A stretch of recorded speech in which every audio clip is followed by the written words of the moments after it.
पूर्ण ब्रह्म श्री कृष्ण जय सच्चिदानंद। पूर्ण ब्रह्म श्री कृष्ण जय सच्चिदानंद।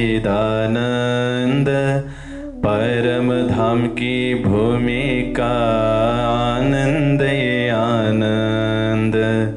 परम धाम की भूमिका आनंद आनंद।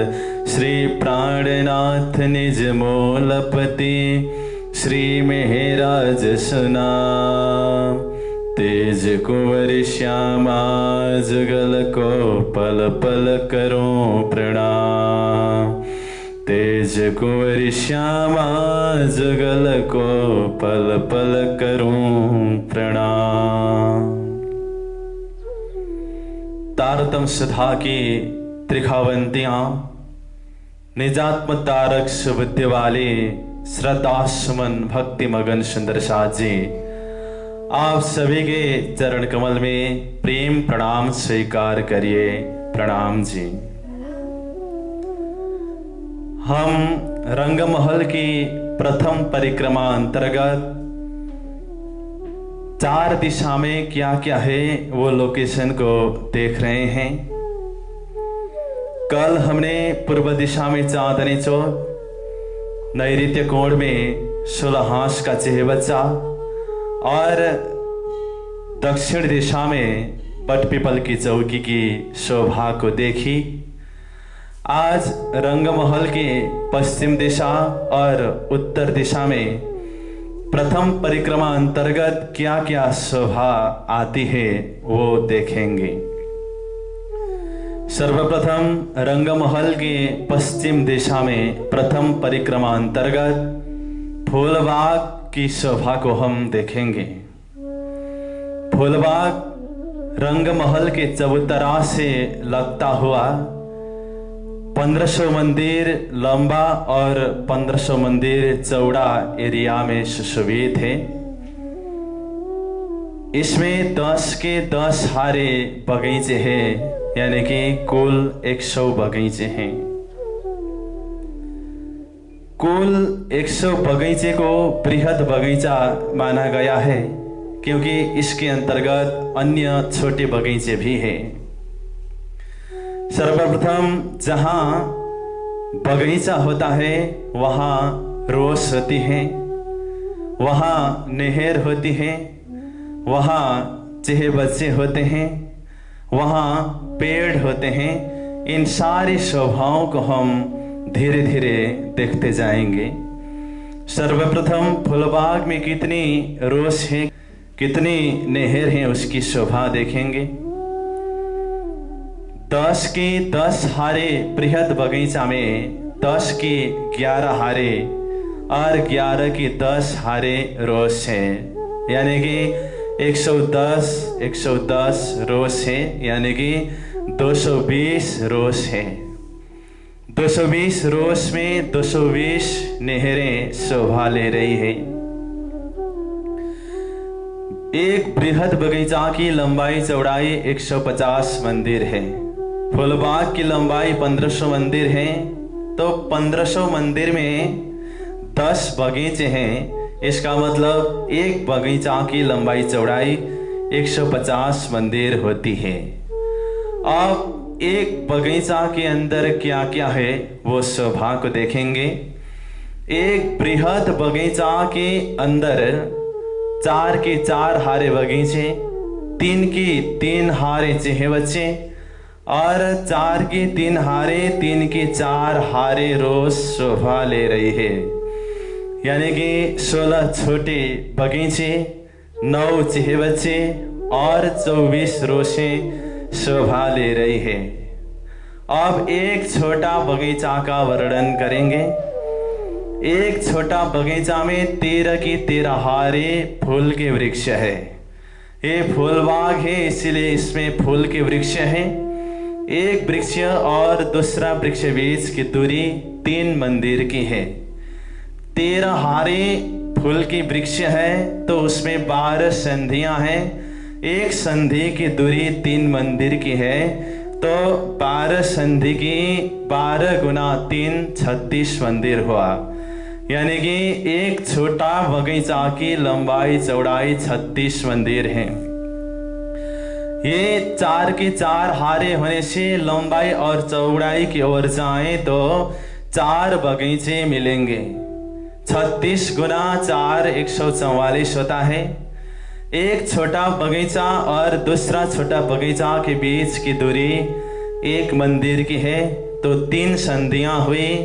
144 में 3 प्लस करने पर 147 होता है।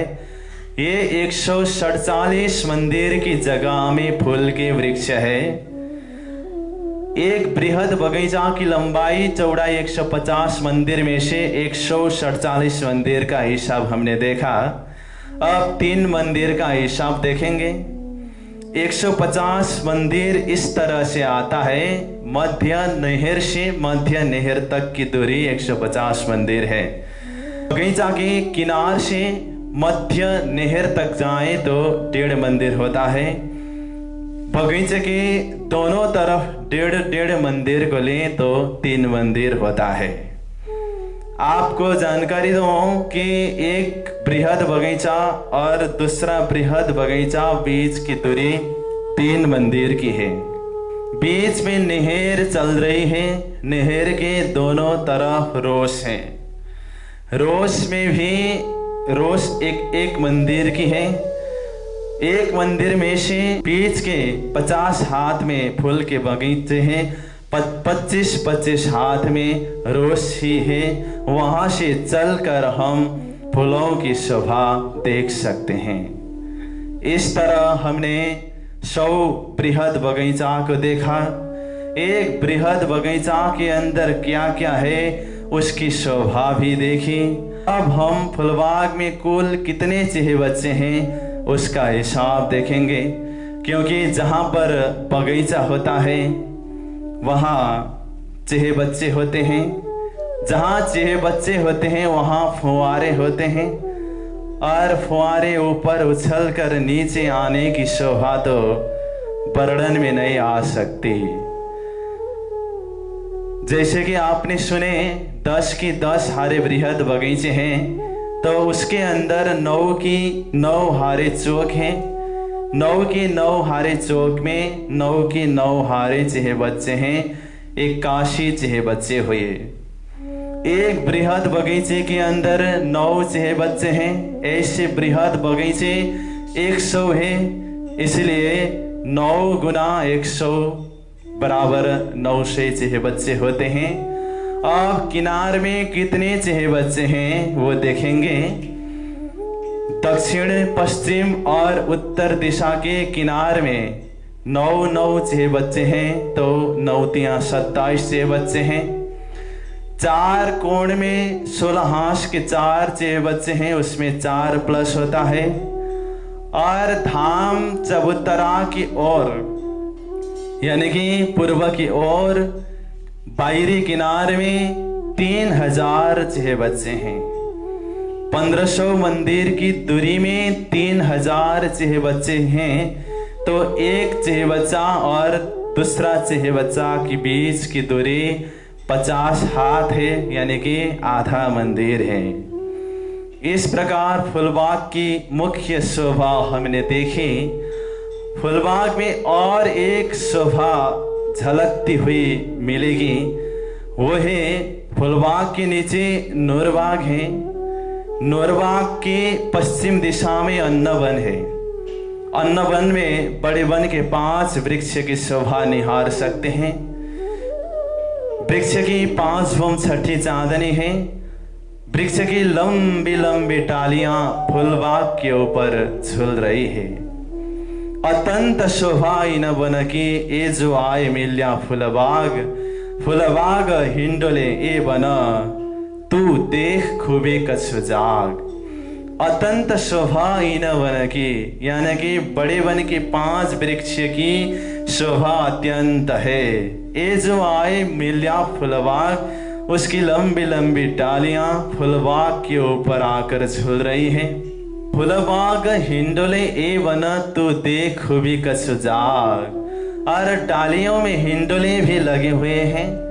वो शोभा को देखकर अपनी आत्मा को थोड़ी सी तो जागृत कर लो, इस तरह प्रणय जी महाराज अनुरोध कर रहे हैं। अब फूलबाग की लीला के विषय में वर्णन करें सुंदर शाह जी। फूलबाग में श्री राज जी महाराज, श्यामा जी एवं सखियां रोज जाती है, वहां बैठकर फूलबाग की शोभा को निहारती है। छत्रसाल जी महाराज जी ने सुबह बहुत सुंदर ढंग से इसका वर्णन किया है। फूलबाग और नूरबाग में चलो पिया बैठे जाए, लहरें आवे सुगंध के बास रही महकाए। फूल में तो सुगंध होती ही है, उसमें भी ये तो परम धाम का फूल है। परम धाम की हर चीज में खुशबू विशेषता होती है।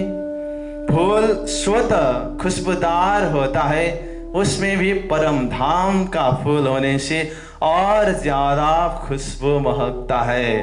वो खुशबू को लेते हुए सखियां वहां आनंद लेती है और ये खुशबू की तो वहां लहर ही आती है। ऐसा सुंदर भाव उस पद में मिल सकता है। हमने फूलबाग की शोभा देखी। आपको पता है रंगमहल के पश्चिम दिशा में प्रथम परिक्रमा अंतर्गत फूलबाग भी है और नूरबाग भी है। अब हम फूलबाग से नूरबाग की ओर जाएंगे सुंदर शाह जी। आपके दिमाग के अंदर फूलबाग का नक्शा उतर चुका है। अब नूरबाग समझने में ज्यादा मेहनत नहीं करनी पड़ेगी, इसलिए हम नूरबाग का वर्णन करने जा रहे हैं।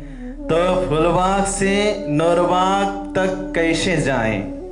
अनेक रास्ते हैं। हम सहज रास्ता से भी जा सकते हैं, कठिन रास्ता से भी जा सकते हैं, लेकिन कठिनाई में चलने का आनंद अलग ही होता है। जैसे फूलबाग से चबूतरा की ओर आए तो एक मंदिर की परिक्रमा की रोश मिलेगी। वो परिक्रमा की रोश होते हुए रंगमहल के पूर्व के दरवाजे के आगे चौक से होते हुए चांदनी चौक में उतरकर दो मंदिर चौड़ी रोश से होते हुए भी नूरबाग में पहुंच सकते हैं। रंगमहल के चबूतरा की बाहर जो एक मंदिर चौड़ी परिक्रमा की रोश है, उससे होते हुए जहां पर 16 हांस के चेहबच्चे लगे हुए हैं, वो चेहबच्चे में लगी हुई सीढ़ियों से होकर भी हम नूरबाग में जा सकते हैं। और एक गोप्य मार्ग है, वहां से भी हम नीचे जा सकते हैं। महामती प्राण जी महाराज अति सुंदर भाव में कहते हैं, इत दीवाल तले 10 खिड़कियां, जित रूहे आवे जाए, एक हुए आवे तो नजरों जो विचार कीजिए रूह माहे। इत दीवाल तले 10 खिड़कियां। फूलबाग से नूरबाग में जाने के लिए 10 खिड़कियां है। तो वो खिड़कियां कहाँ है, ये समझने के लिए रंगमहल के चबूतरा की सबसे बाहर की 6000 मंदिर की ओर जाना होता है, क्योंकि 6000 मंदिर की बाहरी हार में पश्चिम दिशा में 1500 मंदिर है। उसी के अंदर ये 10 खिड़कियां मिलेंगी। सर्वप्रथम नैऋत्य कोण में खड़े रहने पर और वायव्य कोण में खड़े रहने पर दोनों तरफ से अंदर की ओर जाएं तो 75वां मंदिर और 76वां मंदिर के बीच की दीवार मोटी बनाई गई है। ये 8 हाथ मोटी है। वहां पर 2 खिड़कियां मिलेंगी। उसके अंदर 175 और 176वां मंदिर के बीच की दीवार की मोटाई भी 8 हाथ की है। उसमें बाकी 8 खिड़कियां शोभा ले रही है। तो पश्चिम दिशा के 1500 मंदिर के अंदर ही 10 खिड़कियां शोभा ले रही है। तो दीवार की जो 8 हाथ है, वहां से नीचे जाएं तो वहां सीढ़ी मिलेगी। सीढ़ी से होते हुए हम एक भूम नीचे नूरबाग में पहुंच सकते हैं। अगर इस तरह से नूरबाग में जाएं तो नूरबाग के मध्य बगीचा में पहुंच सकते हैं, यानी कि जहां हम पहुंचेंगे वहां से दोनों ओर 75 मंदिर और 75 मंदिर का बगीचा मिलेगा। अब आइए सुंदर शाह जी नूरबाग का वर्णन करेंगे।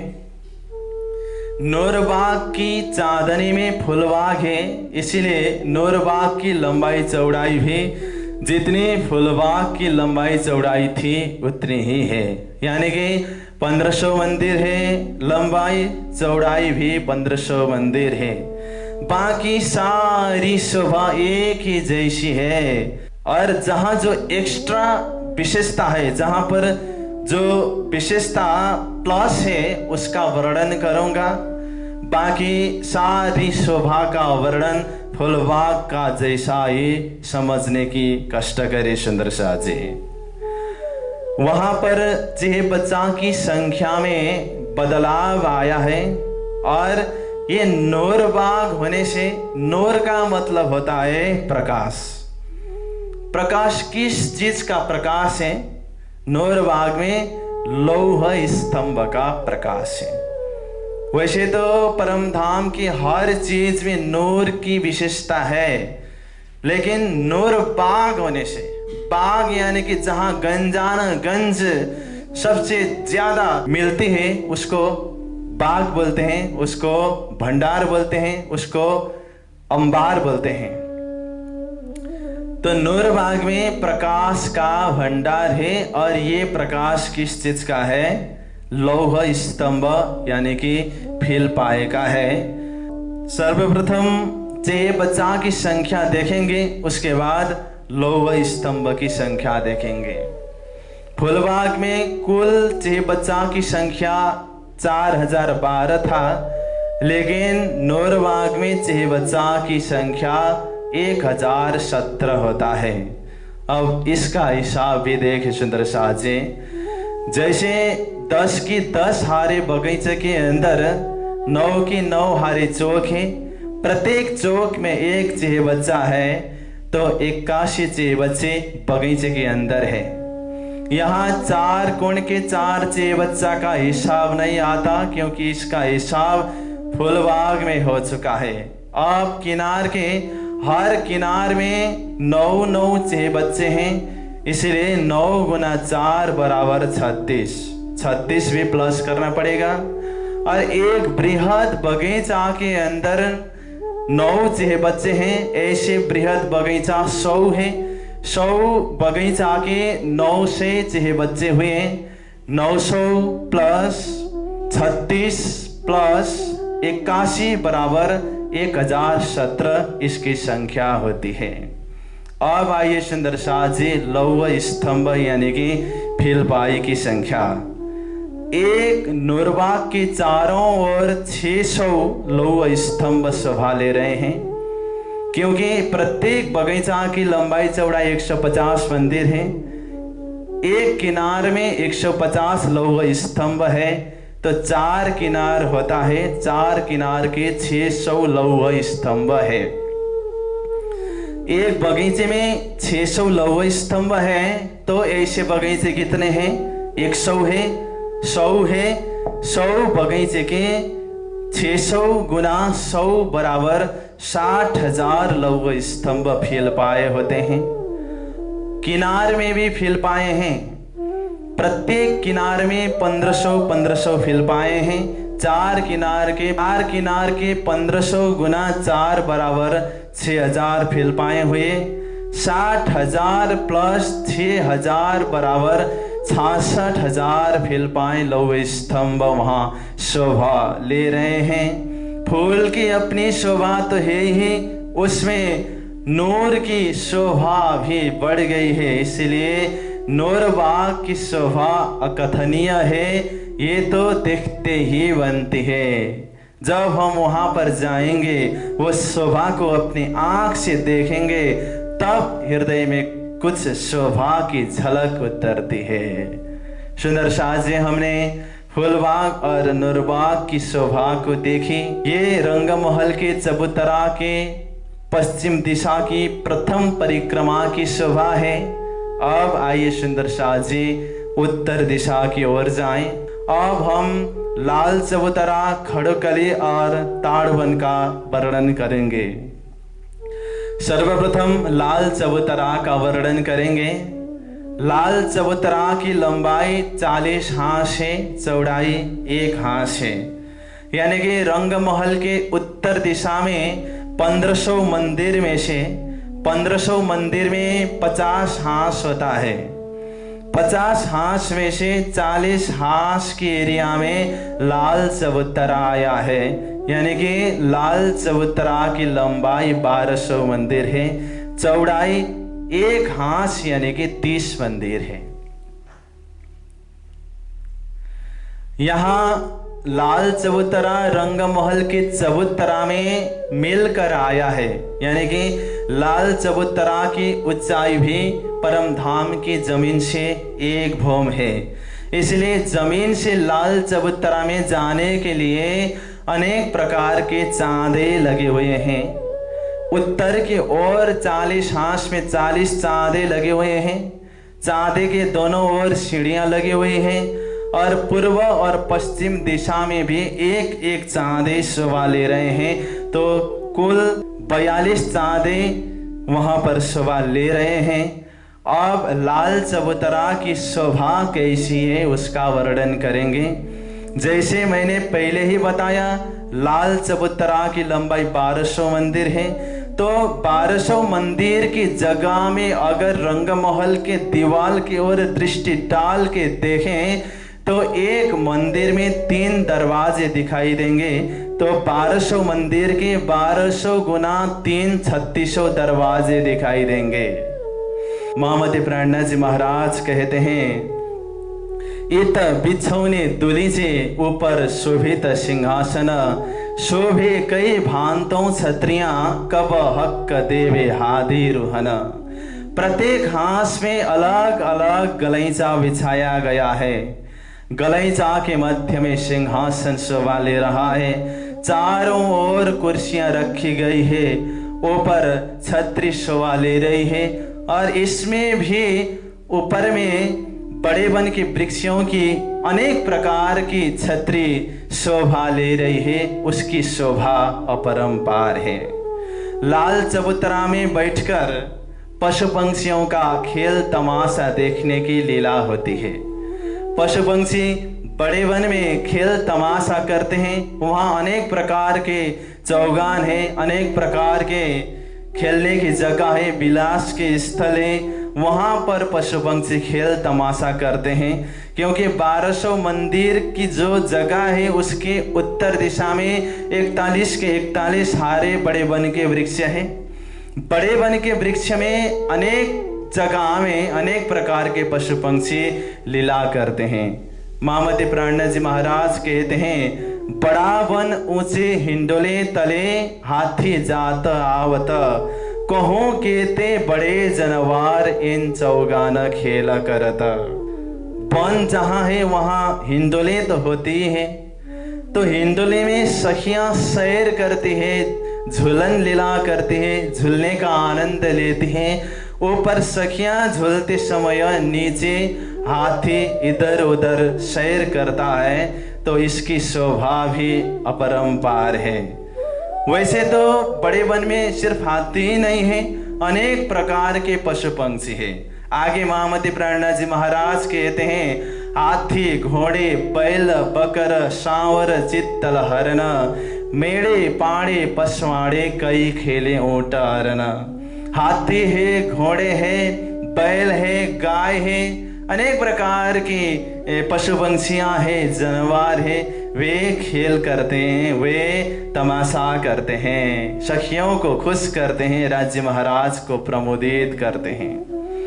छत्रसाल जी महाराज कहते हैं, बड़े बन और लाल चबूतरा चल पिया बैठिए जाए, पशु पंछी मुजरे को आवे, पशु पंछी मुजरे को आवे, नए नए खेल दिखाए मारा बालाजी, चलो जमुना जल झीलिए।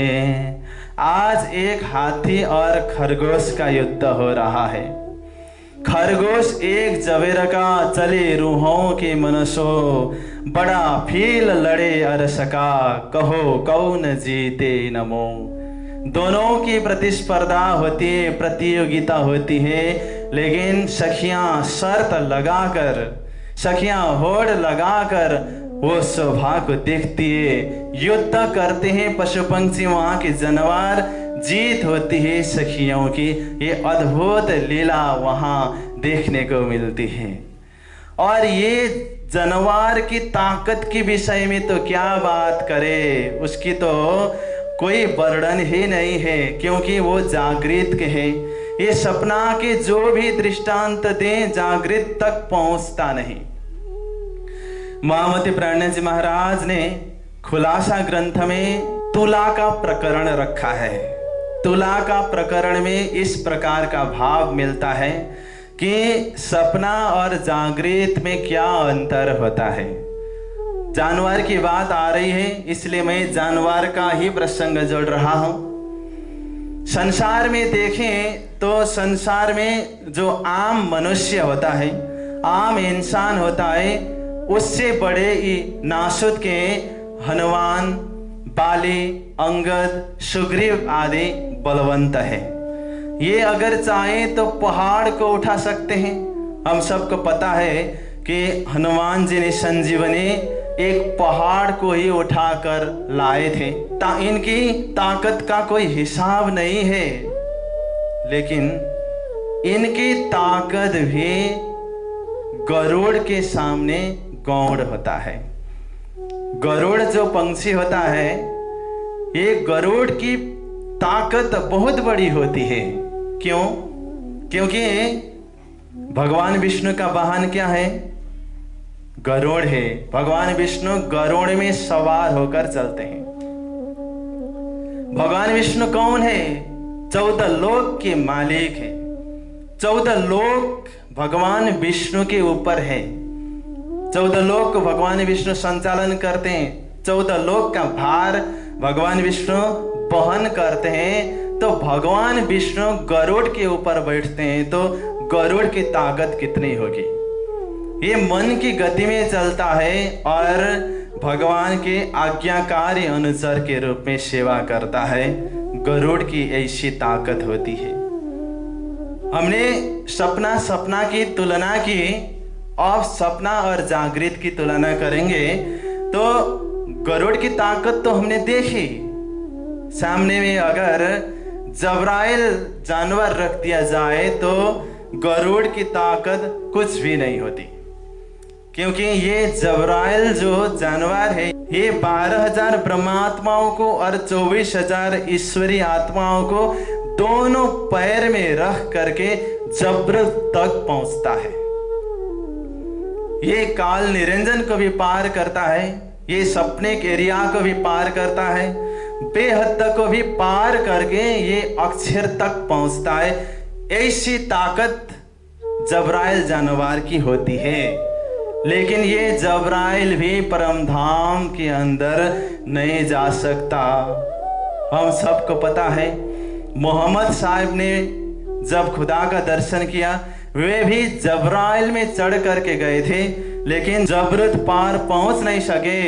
जबराइल ने कहा मेरे पर जल रहे हैं, इसलिए रफ रफ की तख्त आई, उसमें बैठकर मोहम्मद साहब ने खुदा का दर्शन किया था। ये हम सबको पता है।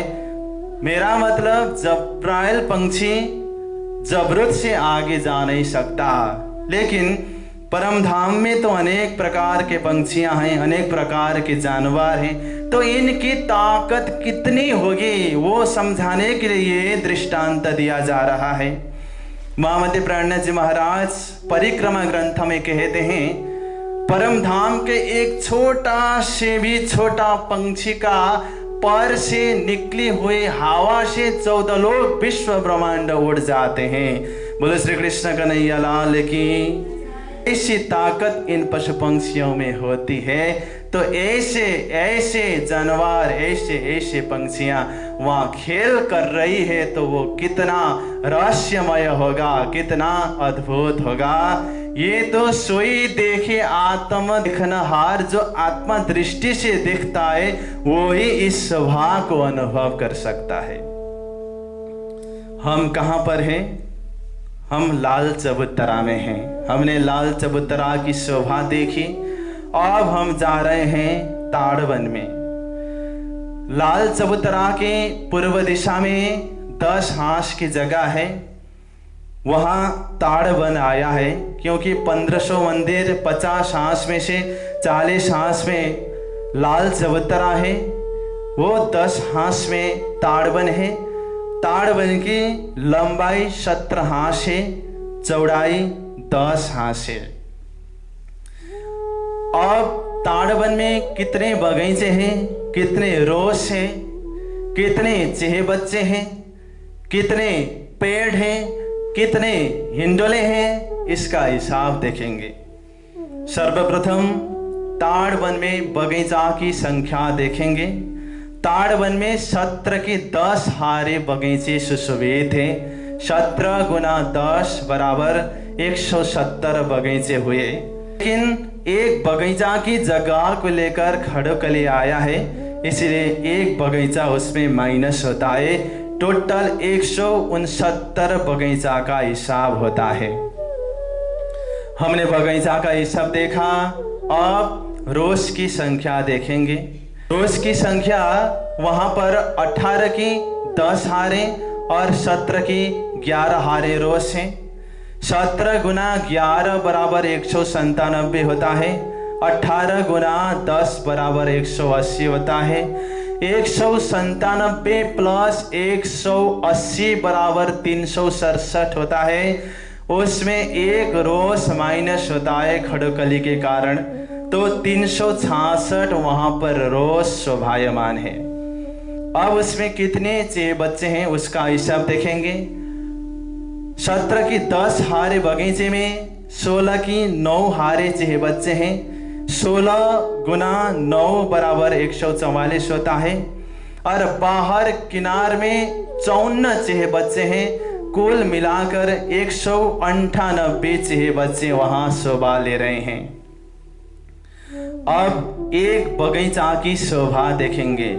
एक बगीचा में किनार में ताड़ के वृक्ष है, मध्य में अन्य वृक्ष है।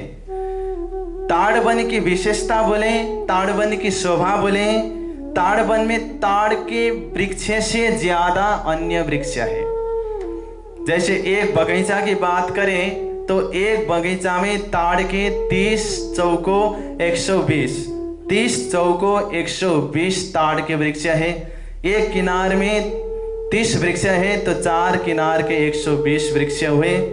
लेकिन अंदर देखें तो 29 की 29 हारे अन्य वृक्ष है।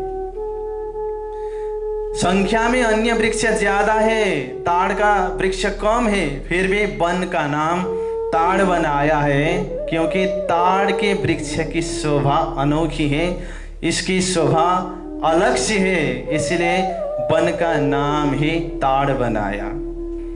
2 प्रकार के वृक्ष में से एक ताड़ का वृक्ष है, एक अन्य वृक्ष है, और अलग अलग शोभा है इनकी। अन्य वृक्ष की ऊंचाई 10 भूम 11वीं चांदनी है। ताड़ का वृक्ष की ऊंचाई भी 10 भूम 11वीं चांदनी ही है। लेकिन फर्क यह है, अन्य वृक्ष भूम भूम पड़ता चला गया है, लेकिन ताड़ का वृक्ष एक ही भूम में चला गया है। यानी कि ताड़ का वृक्ष का एक ही भूम अन्य वृक्ष की 10 भूम के बराबर है।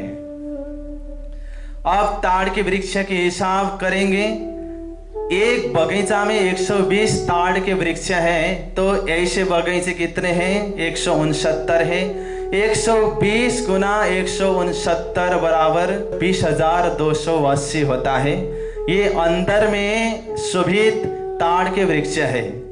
अब किनार में स्थित ताड़ के वृक्ष देखेंगे। लंबाई की ओर देखेंगे, किनार में 31 गुना 17 बराबर 517 वृक्ष है। दूसरा किनार में भी 527 वृक्ष है। चौड़ाई की ओर एक किनार में 310 वृक्ष है, दूसरा किनार में भी 310 वृक्ष है और 4 कोण में 4 ताड़ के वृक्ष है। तो कुल मिला करके 21,958 ताड़ के वृक्ष है। हमने अन्य वृक्ष की संख्या भी देखी, ताड़ के वृक्ष की संख्या भी देखी।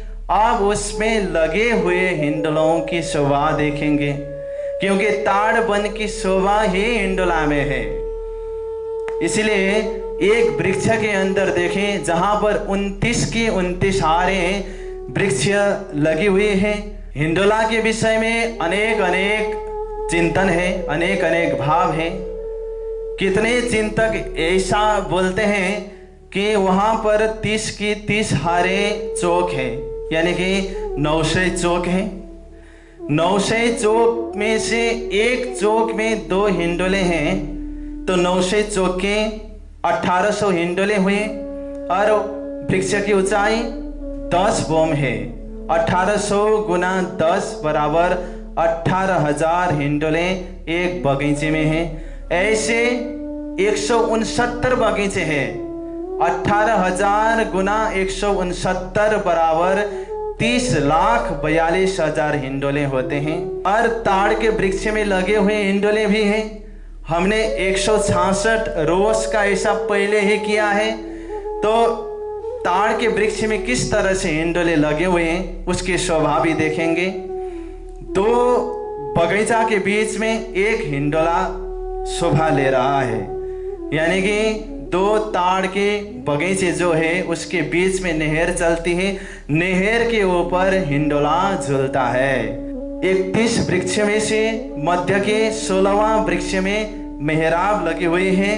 वो मेहराब में हिंडोला लगा हुआ है और ये नहर के ऊपर झूलता है। ऊपर हिंडोला झूल रहा है, नीचे नहर में पानी बह रहा है। उसकी अति सुंदर ध्वनि सुनाई देती है। ये बड़ी सुंदर शोभा उसमें मिलती है। 366 नहर के ऊपर 366 हिंडोले हैं। हमने 30,42,000 हिंडोलों की संख्या का गणना पहले ही किया है। उसमें 366 प्लस होता है, तो ताड़ वन में कुल हिंडोलों की संख्या 30,42,366 है। ये एक किस्म का चिंतन है, एक प्रकार का चिंतन है। लेकिन उसमें अन्य चिंतककार, अन्य चिंतन करने वाले इस प्रकार से बताते हैं कि वहाँ 31 की 30 हारे और 30 की 31 हारे हिंडोले एक भूम में लगे हुए भी बोलते हैं। वैसे ही 29 के 28 हारे और 28 के 29 हारे हिंडोले लगे हुए हैं, ऐसा भी चिंतककार बोलते हैं। चाहे जैसा भी चिंतन करें, वहां पर हिंडोला की शोभा है और लाख संख्या से भी ऊपर हिंडोला की संख्या पहुंचती है। बोलो श्री कृष्ण कन्हैया लाल की, सतगुरु महाराज की, प्राणनाथ प्यारे की, 25 पक्ष परम धाम की, सकल सुंदर साथ की। प्रणाम।